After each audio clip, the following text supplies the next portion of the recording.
I get a thrill out of seeing people being alive, being informed in competition. And because somebody's smarter than I am or more successful, I don't feel bad. I feel like extension. It doesn't scare you. That's another human. Their victories are my victories. And as long as it's humanity competing in an open system for the greater good, but also celebrating individualism, it adds to the overall true collective. So I'm fighting the false collective with a vision of the true human collective that is transcendent.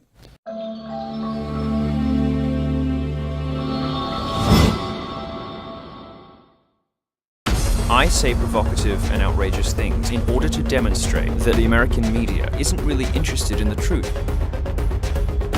I'm going with my instincts, I'm going with my guts, I'm going with who I am, my essence, with truth.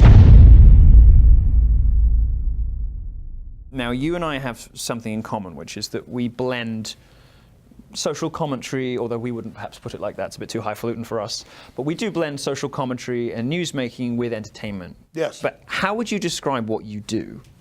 Well, I believe in my overall libertarian ideas, but then I'll play devil's advocate, I'll make jokes, and then the media, the corporate media kind of snips it out and says, oh, when you're being silly, you're serious, saying the left are the only group that are allowed to be comical. Yeah, because I've found that when I'm being silly, they'll pretend that I was trying to be serious, and when I'm being serious, they'll say, you can't possibly have believed that.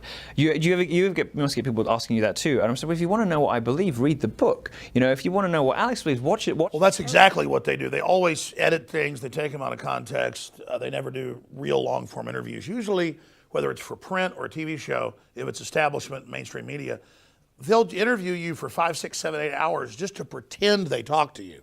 Then they'll edit pieces that weren't even they might not even use any of the footage. And in some cases, if it's too reasonable or it's too interesting, they just won't use it at all. It's like Sean Hannity did an hour-long interview with retired Ted Koppel. They brought back out of retirement this year, and they edited it down to 70 seconds.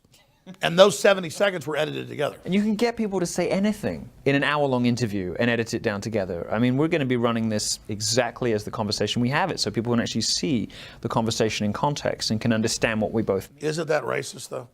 What? If you don't edit something and I'm being sarcastic. Fair, unbiased, contextual journalism is probably racist. Also known as hate. Yeah, hate speech. Hate speech. Homophobic. Fair, allowing the subject to answer a question in full for themselves, in their own words, and not editing it down. Must be some kind of... Well, the real form of no platforming is to just edit something to where it's non-recognizable, and you've killed the person's platform. You're pretending like you have a platform, but there's not a platform. Kind of like YouTube now says, we put your video into the phantom zone where no one can see it, no one can like it, no one can share it, but it still exists just in cyberspace where no one can see it. Now, there seems to be a political dimension to this, because it doesn't happen uniformly across the spectrum. It seems to be conservatives and libertarians who get it particularly. Now, if you look to the left, you've got Jon Stewart, John Oliver, and you've got Bill Maher even, who's perhaps more substantial than the other two. Right. And these people are entertainers as well as social commentators, as well as newsbreakers in some cases. But they're allowed license, they're allowed space. They can talk about Trump being a cock holster. They can use the N-word, which I wouldn't use, period. And that's okay, because they're the anointed priest class. Because they have the right politics. Yes. And that's basically, do you think that it is the politics that makes the difference? Absolutely. It's a total one-sided deal where they're the high priest of knowledge. They can do anything they want. Just everybody else has to be blacklisted because, quite frankly, they don't want the competition.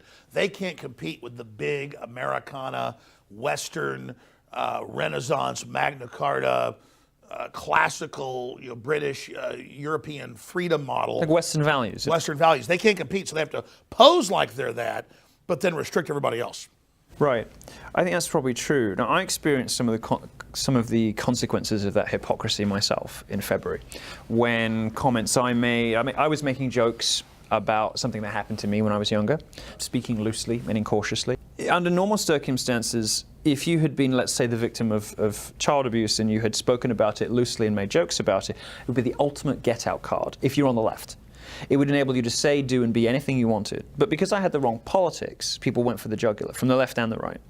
And I felt like trying to explain to people the extraordinary lengths the media will go to take down people it considers dangerous, people it considers alternate power centers, if you like. is very difficult, because unless you're in the middle of it, like perhaps we are, in our own different ways, on the receiving end of this mendacity, it can be difficult to try to explain to people just how dishonest they are. But let's do it one way, which is, what kind of social consequences have you experienced for making the career choices you have? Because I sometimes feel like I've given up any hope of a social life. My friends are all on my payroll.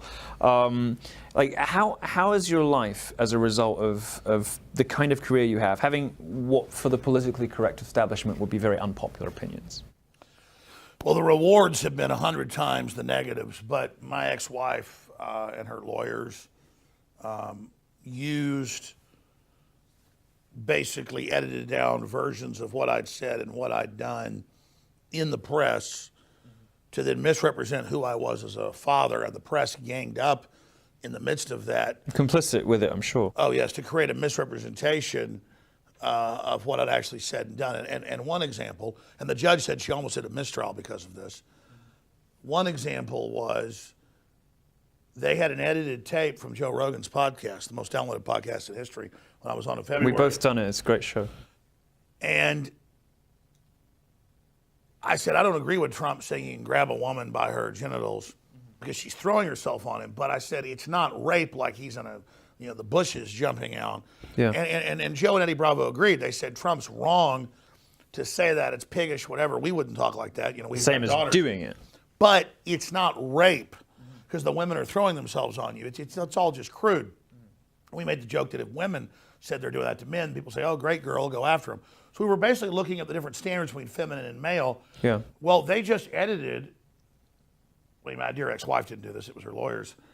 They just edited the front off the clip in the end where it sounded like I was legitimizing it. Right, making excuses for it. And they even said the clip was something else about marijuana legalization and then played that clip that wasn't in evidence. But then the media, even though I went and told the media, here's the full clip, I didn't do that, even though my lawyers corrected it, even though the judge said that wasn't in evidence and that's not the full clip, as we were able to play it, the media ran with it and said, Jones says it's okay for Trump to rape women. Well, we didn't even ever say that it was rape. So that's the type of things they do where it becomes, because of your speech, you don't just get your book banned. You don't just get them saying things you didn't say and then trying to ruin you. They actually come and say, even though I didn't lose my children, the media now says I lost my children. So there's an even bigger lie on top of it that I've lost my children, which isn't the case. It's horrible. And it's a sort of shamelessness and cruelty with which they will be invasive and intrusive in a way I don't intend to be in this interview, because I'm more interested in you than in your family life. But they'll come for anything and they'll do anything. It doesn't make any difference to them what the consequences might be to your life.